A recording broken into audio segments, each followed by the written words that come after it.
Good morning. आज Friday है और आज मैं दिल्ली में हूँ। कसम से आज काफ़ी ज़्यादा गर्मी और ह्यूमिडिटी थी। ऑफिस थोड़ी देर में स्टार्ट हुआ है और मैं अभी एयरपोर्ट के निकलने वाला हूँ। Starting a new backpacking trip. So अब मैं कहाँ जा रहा हूँ इस व्लॉग के एंड में आपको पता चल जाएगा। But the most exciting part is कि अगर सब कुछ अच्छे से हो गया तो मैं एक बहुत ही यूनिक और kind of multiple country trip पे जाऊंगा। सो बस कुछ फॉर्मेलिटीज़ का वेट कर रहा हूँ। अभी मैं जे हाउस में हूँ, one of the best hostels in Delhi. तो मैं जब भी दिल्ली आता हूँ और मुझे क्योंकि ट्रांजिट यहीं से करना पड़ता है कहीं के लिए भी, तो मैं यहीं रुकता हूँ। अनलेस कि I am going to Himachal तो मैं दरियागंज वाले गोस्ट हाउस पर रुकता हूँ। क्लोज टू 12:30 और मैं अभी एयरपोर्ट के लिए निकल रहा हूँ। यहाँ से एयरपोर्ट जाने में कुछ आधा घंटा लगता है, बट कैन सी कितना जाम है अभी। काफ़ी ज़्यादा असमंजस में हूँ क्योंकि मेरे को नहीं पता कि मेरी आवाज़ कैसी आ रही है। बीच में मैंने टेस्ट करा था तो आई सॉ कि कुछ ज़्यादा ही नॉइज़ था बैकग्राउंड में। मैं माइक लेके तो आया हूँ बट अभी लगा नहीं पा रहा हूँ, थोड़ा अननेसेसरी अटेंशन से बचना चाहता हूँ। और एयरपोर्ट जा कर के मैं गोप्रो चेंज करके फ़ोन लगा दूँगा। So let's see how it turns out. Airport तो मैं आ गया बट अभी तक मेरा चेक इन शुरू नहीं हुआ क्योंकि international flights as you know कि 6 घंटा पहले शुरू होता है। तो मेरा फ़्लाइट जो है वो 7:55 को है। Boarding time is 6:55। तो इसका चेक इन कुछ 2:55 3 बजे का था।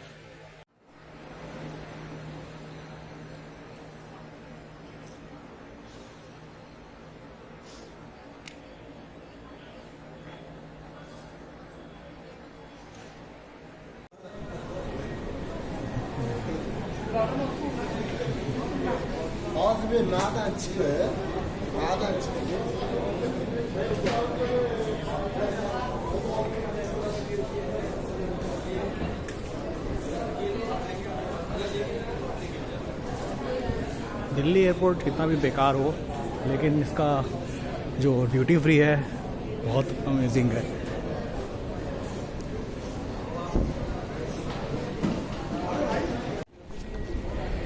सो चेक इन हो गया, सामान जमा कर दिया,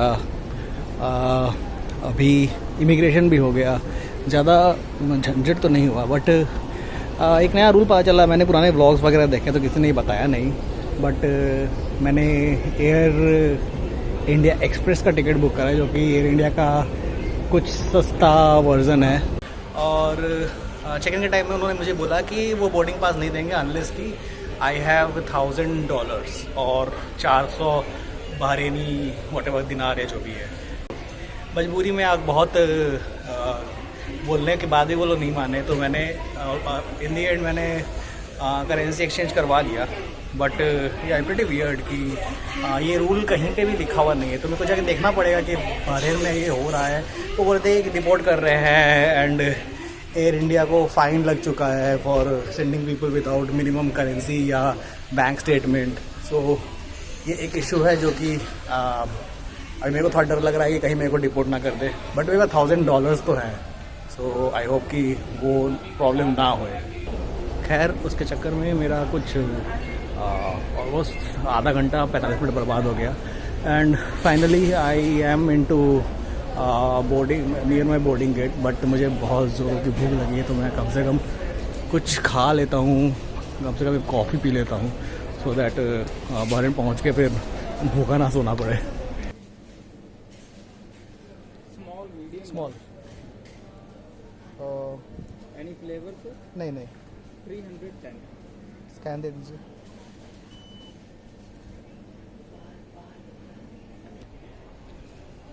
एक कॉफ़ी ली है और मैं अपने बोर्डिंग गेट के पास पहुंच गया हूँ।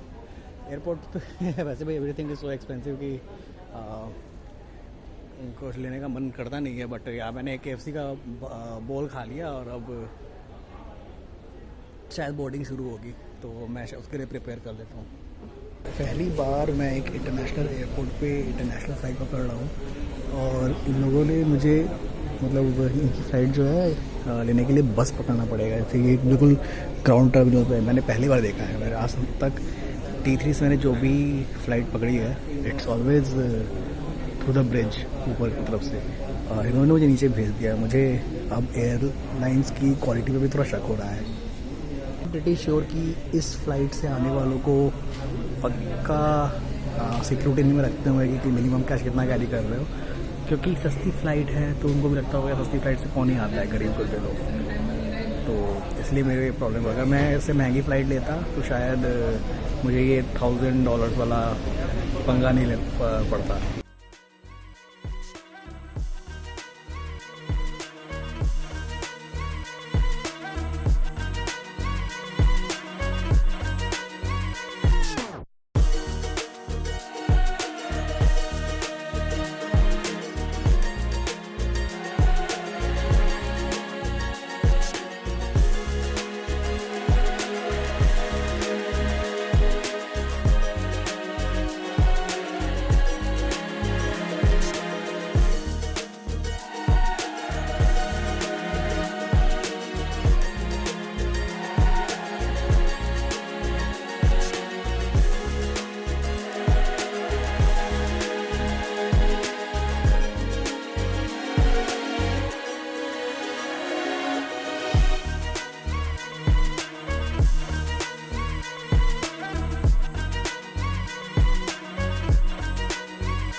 नीचे एक चार्जिंग पॉइंट भी है।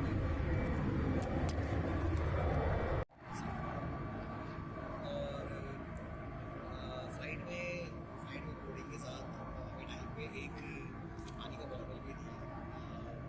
It's free of cost. I think Indigo वगैरह में तो सिर्फ एक कागज़ के कप में आपको पानी मिलता है रिक्वेस्ट करने के लिए। यहाँ एक बोल गया काफ़ी सारे एयर एशिया में अगर ऐसा ही बॉटल चाहिए होगा तो it will cost you around ₹220। वो एक अच्छी चीज़ है। देखते हैं भारत पहुँच क्या होगा। अभी तो मेरे को बहुत नींद आ रही है। खाने पीने की बात चल रही है तो मैं आपको एक मेन्यू भी दिखा देता हूँ। यहाँ की फ़्लाइट्स में वेज मील्स के साथ फूड भी सर्व होता है।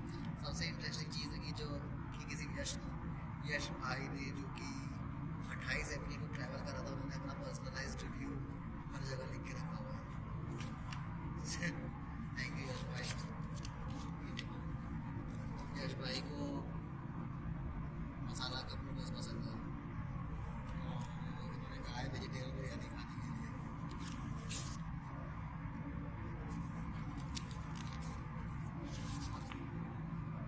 यश भाई के अकॉर्डिंग मसाला चाय ठीक है, लेकिन जिंजर चाय थोड़ा कड़वा होता है और ब्लैक टी भी ठीक है।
कुछ भी नहीं पूछा बहरीन इस पे इमिग्रेशन पॉइंट पे। जो भी लफड़ा हुआ, जो भी कॉम्प्लिकेशन हुआ, वो एयर इंडिया वालों ने ही करा। अब हो सकता है कि ये रूल हो। मैं आपको बता देता हूँ कि वीज़ा के लिए क्या चाहिए होता है। तो आप बहरीन का वीज़ा ऑनलाइन अप्लाई कर सकते हैं खुद से।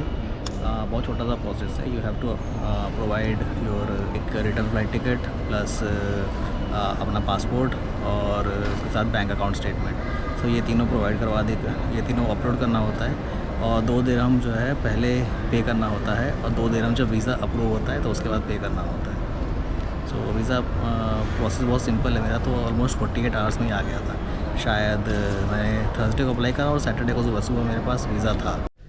Good morning. कल रात में मुझे बहरीन पहुंचते पहुंचते कुछ रात के 12:30 बज गए। 4 घंटे की फ़्लाइट थी। बहरीन इंडिया से 2 घंटा पीछे है, तो यहाँ जब पहुंचा तो 10:30 बज रहे थे। सारा कुछ इमिग्रेशन वगैरह क्लियर करवाने के बाद मैं 11 बजे तक अपने होटल पहुंच गया था। इमिग्रेशन बहुत ही स्मूथ था। जितना एयर इंडिया वाले डरा रहे थे कि $1000 रखो, ये वो, किसी ने कुछ नहीं पूछा कि कितना करेंसी लेकर के आए हो। विजिटर वीज़ा देख के पूछा कि कहाँ रुके हो, होटल का नाम बताओ। मैंने उनको होटल का नाम बता दिया, दैट्स इट।